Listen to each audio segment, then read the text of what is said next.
বুঝছে? আসসালামু আলাইকুম। দেখতেই পাচ্ছেন মূলত এই যে কালা বাগুন প্লাস লাউয়ের ডাঁটা এবং কি আগা, শাক। এগুলা মূলত আমাদের নিজস্ব জমি থেকে আমরা এই এখন যে এটা পারলাম। আমাদের নিজস্ব দেখতে জমি, পাচ্ছেন দেখতেই আসলে নিজের পাচ্ছেন। জমি থেকে কোনো কিছু খাওয়ার স্বাদটা যে কত পরিমাণ ভালো লাগে, সেটা সেটাই। নিজে যখন না করবেন তখন কখনোই বুঝতে পারবেন না। হুম। এই কারণেই গ্রামের জীবনযাপন সবচেয়ে বেশি ভালো, কারণ নিজস্ব ইয়েস। জমি করা যায়, নিজেই খাওয়া যায়, নিজেই সবকিছু করা যায়। আর এই যে হাইব্রিড এখন কোনো কিছু আপনারা করা লাগে দেখছেন না। আমরা এই যে পয়ের গোটাগুলো নিব। হ্যাঁ তোলো। এই যে দেখতে পাচ্ছেন শক্ত।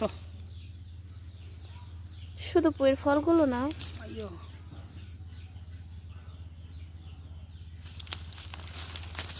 ওইগুলো নাহলে এখানে রেখে রাখো। হাতের শাকগুলো চলবো আর লাগবে না। নো, এগুলো সব লাগবে। এই যে এখানটায় কতগুলা।